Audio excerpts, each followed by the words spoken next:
uma rua de Ô, lajeado. Paz, um momento, um momento.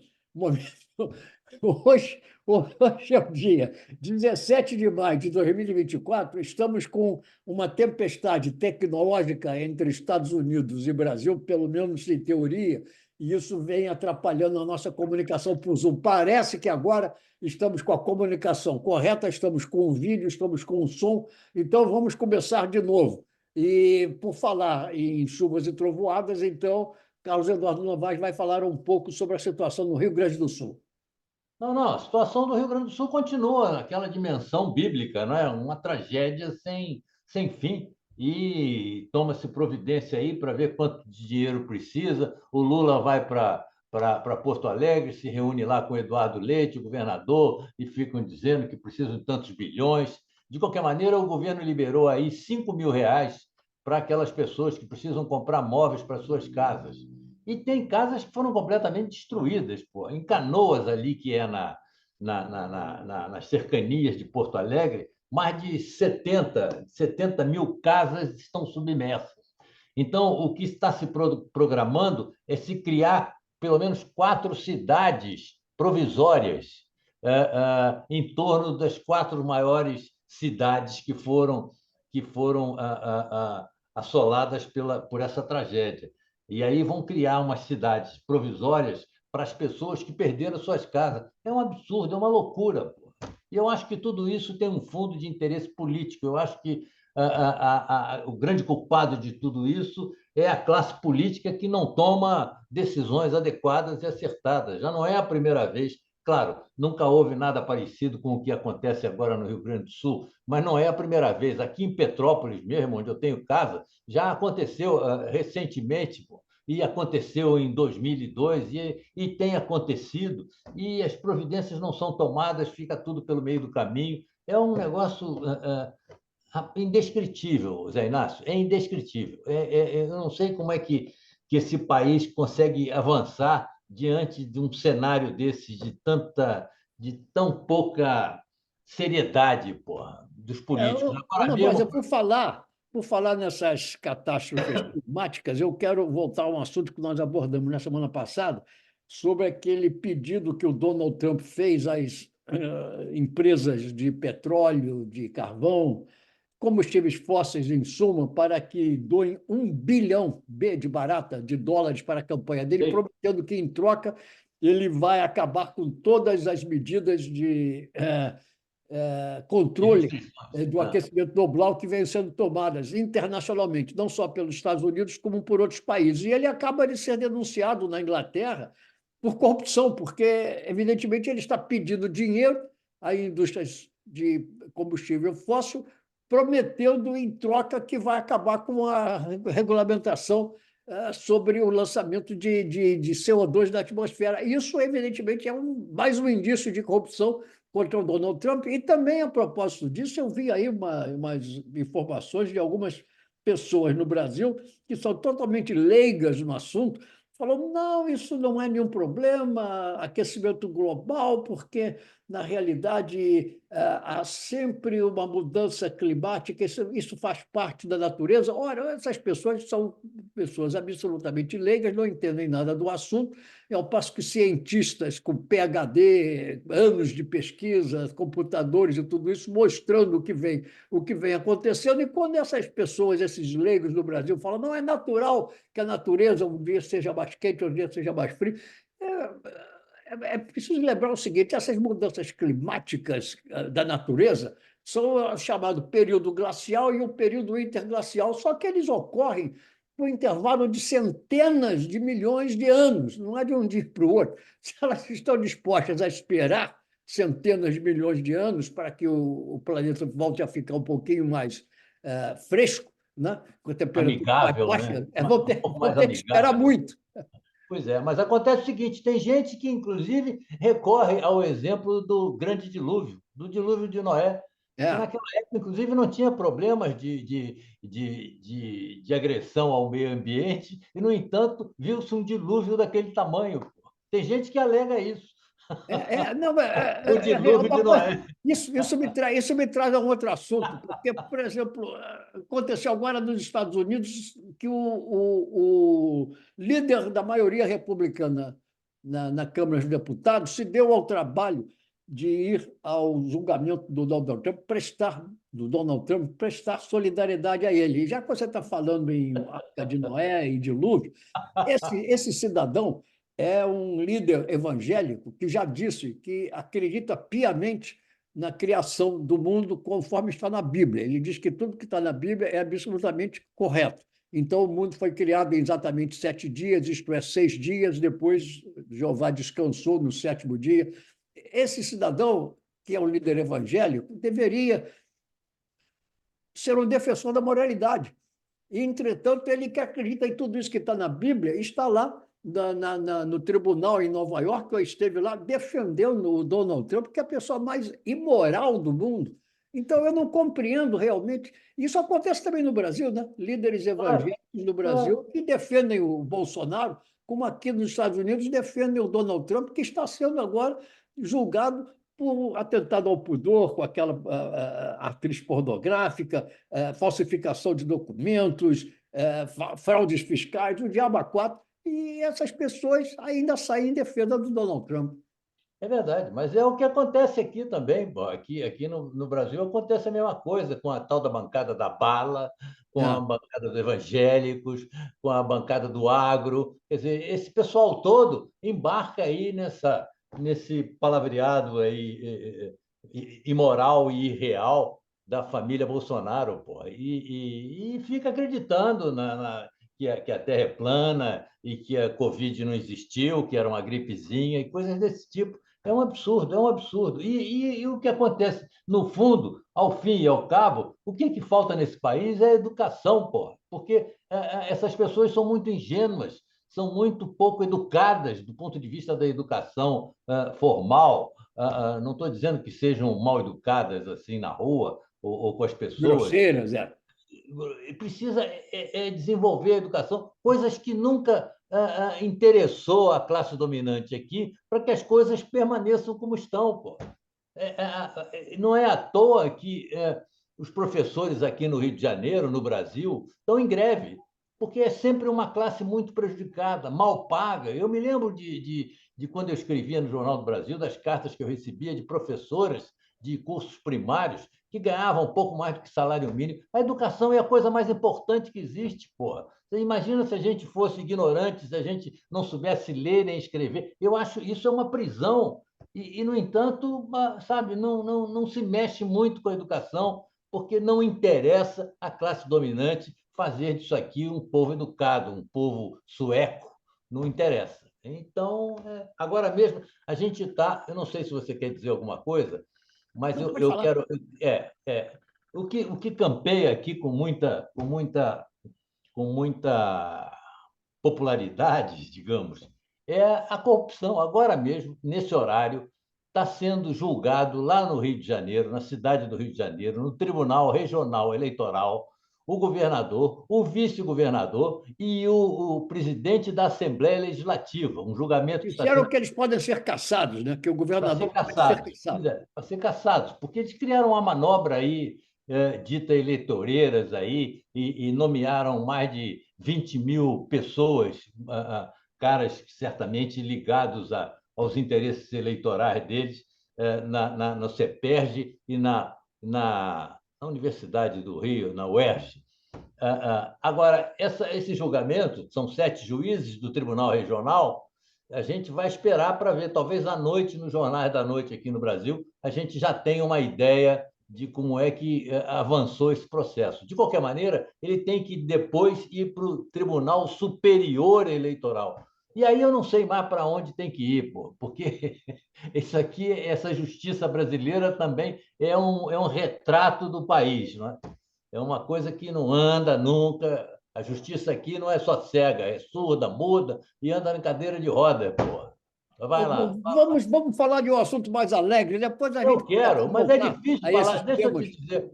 Isso A aí é esse... que eu ia te comentar com você. É difícil de falar de assuntos alegres. Você abre a porra do jornal e está lá a corrupção, e está lá a guerra na Ucrânia, e está lá a guerra em Gaza, e está lá a tragédia do Rio Grande do Sul. Não tem coisas alegres. Fale uma coisa alegre aí dos Estados Unidos, pelo amor de É, Deus.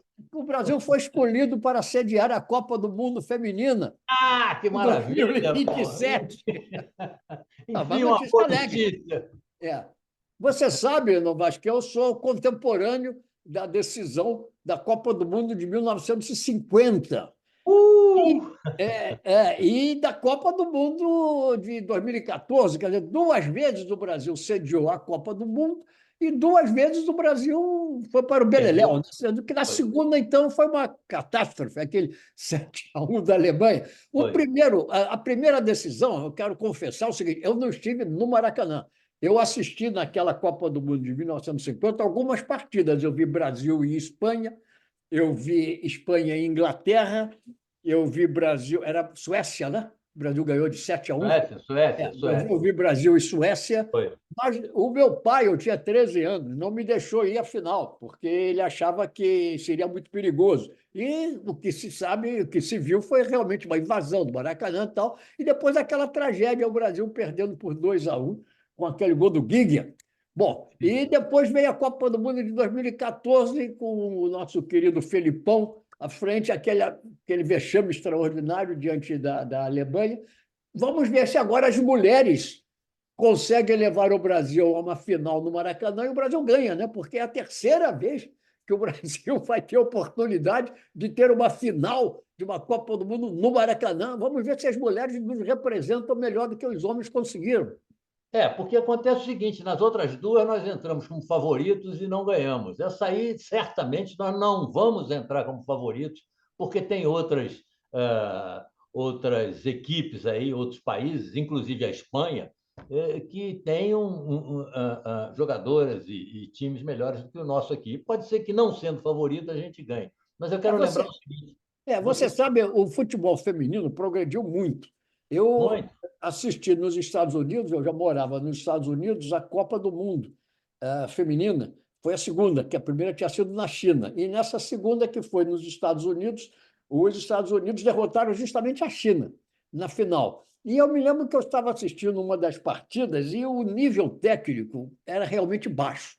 E eu falei isso, né? E um americano que estava do meu lado ficou indignado, achava que eu estava sendo um chauvinista, menosprezando as mulheres. Eu falei, meu amigo, não é nada disso, eu não estou menosprezando o sexo frágil, eu não estou Ah, menosprezando as mulheres de maneira alguma. Acontece que, tecnicamente, elas são fracas ainda. Agora, de lá para cá, vamos confessar, houve um progresso muito grande. Tanto que as americanas, que botavam muita banca, porque elas eram as pioneiras, esse negócio de futebol feminino começou nos Estados Unidos, nas universidades americanas, quando as estudantes reclamaram que os homens tinham direito, recebiam verbas para jogar futebol e elas não tinham direito de jogar futebol. Aí exigiram e conseguiram que as universidades dedicassem a elas o mesmo espaço e dinheiro que dedicavam aos homens. E aí começou o negócio de futebol feminino foi crescendo, como tudo que é feito nos Estados Unidos acaba se espalhando pelo resto do mundo. Nós temos hoje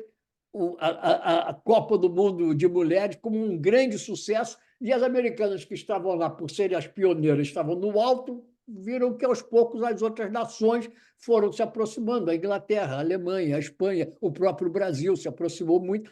O Brasil não é o favorito, como você diz, para 2027, mas tem as suas possibilidades, hein? Tem as suas sim, claro que possibilidades. tem. Claro que tem. Agora, o que eu acho é o seguinte: o que evoluiu nos Estados Unidos foi o futebol feminino, porque os homens não davam muito valor e importância ao futebol masculino, ao futebol como a gente entende, o soccer. Porque lá nos Estados Unidos o interesse muito é pelo futebol americano, pelo jogo bruto. Então, aquilo ali parecia para os americanos um jogo muito feminino, tanto que as mulheres evoluíram muito mais na frente dos homens lá nos Estados Unidos. As mulheres foram campeãs do mundo. E o time feminino dos Estados Unidos é muito superior, mas muito superior ao time masculino dos Estados Unidos. Relativamente não há dúvida. Eu vou lembrar, eu estive nos Estados Unidos em 1970, quando acabou a Copa do Mundo no México, que o Brasil ganhou, E naquela ocasião, os americanos praticamente não sabiam o que era futebol. E o fato que o Brasil tinha, pela terceira vez, ganho o título da Copa do Mundo, mas de lá para cá, Novaes, depois que se criou a Liga de Futebol dos Estados Unidos, a Soccer League, a Major League Soccer, e nos últimos anos o futebol cresceu muito. Bom, temos agora a contratação do Messi, do Sérgio Busquets, outros jogadores que vieram do Barcelona, do Luis Soares, e a Major League Soccer cresceu muito, e os Estados Unidos se tornaram, de repente, um centro mundial de futebol, porque esse ano vamos ter a Copa América, o Brasil vai estar presente, né? Inclusive já foram convocados os jogadores. No ano que vem temos o Campeonato Mundial de Clubes dos Estados Unidos, e no ano seguinte temos a Copa do Mundo nos Estados Unidos. Então, hoje, o americano sabe o que é futebol. Isso Não, sim. mas isso já tem algum tempo. Quando é que foi a Copa do Mundo nos Estados Unidos? Em 2000 e... Não, em Foi. 1994 foi a Copa masculina, né? Então, em 1994, para surpresa geral, É.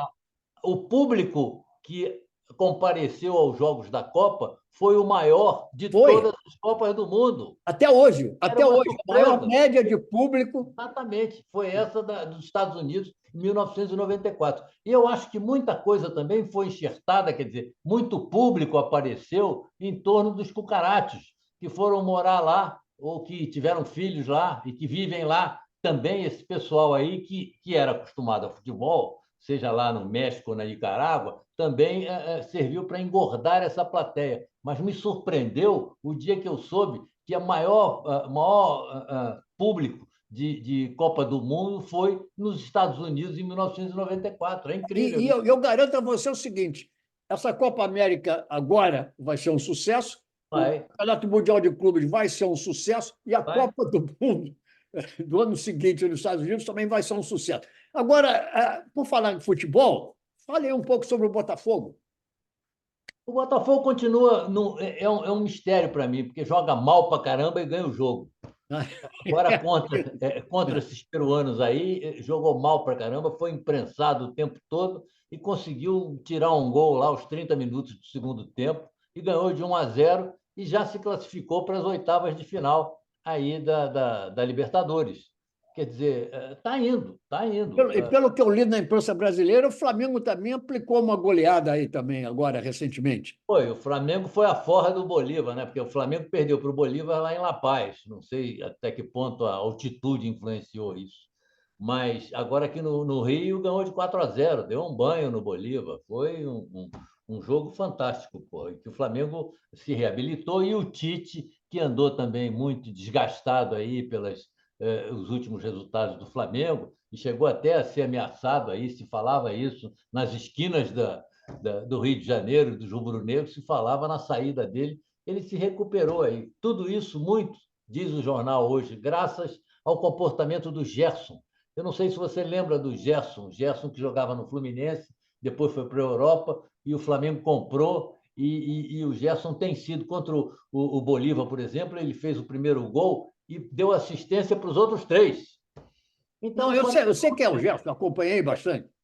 o Flamengo está muito bem aí. Vamos ver agora se consegue se classificar, pelo menos em segundo lugar, na chave deles para a Libertadores, porque não está definido ainda. O Botafogo já está definido. O Fluminense já está definido também, que também ganhou aí do.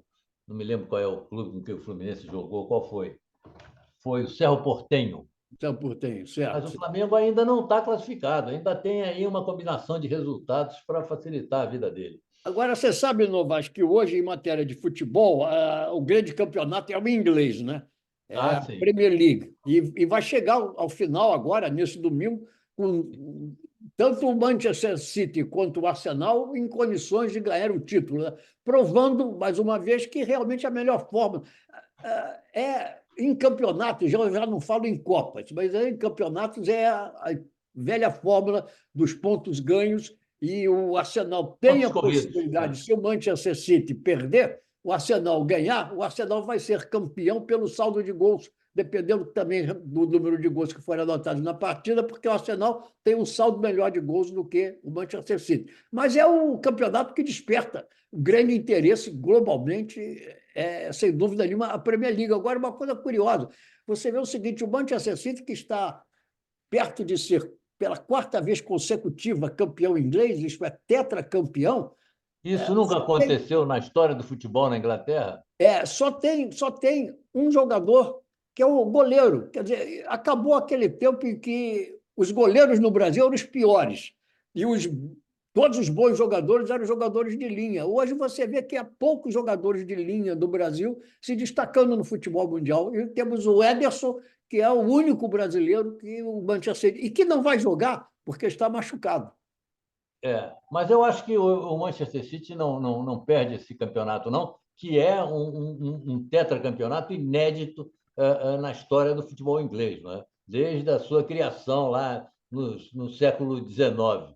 Agora, o que me surpreendeu e me decepcionou foi a falta de fôlego do Liverpool, que também vinha ali O competindo com time. os dois, e depois nadou e acabou morrendo na praia, porque esses últimos resultados aí, quer dizer, parece que ganhou o último jogo, mas perdeu jogos que não deveria ter perdido e ficou para trás. E E no Liverpool também, o único jogador brasileiro também é o goleiro, é o Alisson. Não tem é, mais nenhum jogador brasileiro de linha no Liverpool, mais uma vez voltando àquela tese. Agora não vai. Vamos deixar o futebol de lado, a gente está aqui prestes a encerrar. Eu quero falar sobre duas coisas rapidamente. O julgamento do Donald Trump vai ser reiniciado agora na segunda-feira. Apareceu agora aí um advogado, que era o advogado do Michael Cohen, que é a principal testemunha contra o Donald Trump, que está prometendo desmoralizar o, Donald, o Michael Cohen. Isso tudo é um arranjo lá feito pelo Donald Trump. Mas, apesar de tudo isso, vai haver uma nova inquirição, um novo depoimento do Michael Cohen nesta segunda-feira, que ele é o principal acusador do Donald Trump. Ele vai ser ouvido outra vez pela promotoria e acho que está mais do que provado que o Donald Trump é culpado e deverá ser considerado culpado pelo Tribunal de Júri. Se não acontecer isso, eu vou ficar muito surpreso. E outra agora, coisa é o seguinte: aquele cidadão que agrediu com martelo o marido da Nancy Pelosi, que na ocasião era sei, a, sei. a, a, É, a líder do era. Partido Democrata na Partido Câmara de Democrata. Deputados, É. foi condenado a 30 anos de prisão. Isso mostra que, apesar de tudo, a justiça americana funciona. Embora hoje o New York Times tenha aparecido com uma denúncia muito grave de que o Samuel Alito, um dos ministros da Suprema Corte dos Estados Unidos, estava com uma bandeira na casa dele, americana de cabeça para baixo. Você sabe o que significa a bandeira É, americana de cabeça para baixo? São os apoiadores do Donald Trump, Trump. porque acham que a eleição É. do Joe Biden foi roubada. Então, esse cidadão é um ministro da Suprema Corte dos Estados Unidos, declaradamente faccioso. Como é que ele pode julgar o caso da imunidade do Donald Trump, que vai ser julgado no próximo, daqui a julho, o mais tardar? Não sei. Aqui no Brasil, eles usam a bandeira do Brasil mesmo em pé, assim. Agora, eu É. queria, para terminar tudo, dar um voto de pesar aqui pela morte. Você soube dos nossos três coleguinhas, nós que começamos na editoria de esporte e depois procuramos novos caminhos, mas tivemos aí colegas que, por uma trágica coincidência, morreram todos no mesmo dia, não é? O Silvio Luiz, aquele narrador o Antero Greco, que eu acompanhava pela ESPN, e o meu amigo Apolinho, o Aston Rodrigues. Os três morreram no mesmo dia. Eu não conheci pessoalmente o Antero Greco, porque ele era de uma geração mais nova do que a minha. Eu acho É, que quando ele é, é, começou, eu já tinha me mudado para os Estados Unidos. O Silvio Luiz eu conheci não muito, porque ele era de São Paulo, né? Mas era uma personalidade muito interessante. Ele com aqueles bordões dele pelas barbas do profeta, e ele exato. pessoalmente era também uma pessoa assim muito muito engraçada. E o Aston Rodrigues eu conheci, mas também não muito, porque ele era do rádio, eu nunca fui do rádio. Eu comecei em jornal, acabei. Era colunista, quer dizer, o meu negócio era escrever, não era falar. Quando comecei a falar, foi apenas em televisão, como comentarista, analista, quer dizer, Se não, bem não era que locutor. Então, os nossos nossos mundos, embora eu o conhecesse no Maracanã, na realidade nunca se encontraram. Mas lamentável que três pessoas tão bem conceituadas na imprensa esportiva brasileira tenham morrido praticamente no espaço de 12 horas. Pois é, o time lá de cima, segundo já disse alguém, está ficando melhor do que o time de repórteres e É. jornalistas Eu aqui espero de ainda baixo. aguentar um Agora, pouco antes de me juntar a esse time. E faço votos para que eu você também, mas eu também. quero só lembrar você o seguinte: você teve uma experiência no rádio que gerou, inclusive, uma crônica Ah, minha sim, e uma na Rádio Jornal do aproximação com o Brasil. Drummond. Pois É, é, aquela rápida experiência que nós dois tivemos juntos lá, fizemos aquele programa de rádio de esporte na Rádio é, Jornal do Brasil. mas não era narração de jogos, né? Não era narração. Não era narração de jogo, mas era um programa de rádio, não é? E Perfeito. aquele programa de rádio criou um desencontro com o Drummond que me O confundiu Drummond com pensava você. que você era eu e que eu era você. E aí gerou uma crônica que eu escrevi, mandei para ele. Ele mandou um cartão para mim que eu tenho até hoje. Muito É. simpático, muito agradável. Bom, Nos e na falamos na próxima semana, sexta-feira. Novaes, eu prometo então que vou falar daquele assunto que eu já prometi outra vez, a disputa dos Jogos Pan-Americanos de Masters, veteranos, em que eu vou tomar parte em julho Maravilha. em Cleveland, Ohio. Eu prometo falar na nossa próxima conversa. Vou aguardar. Vou Então fica aguardar. lá. Até, Bom até final de semana para você. você também. Um abraço. Um Tchau. abraço. Tchau, tchau.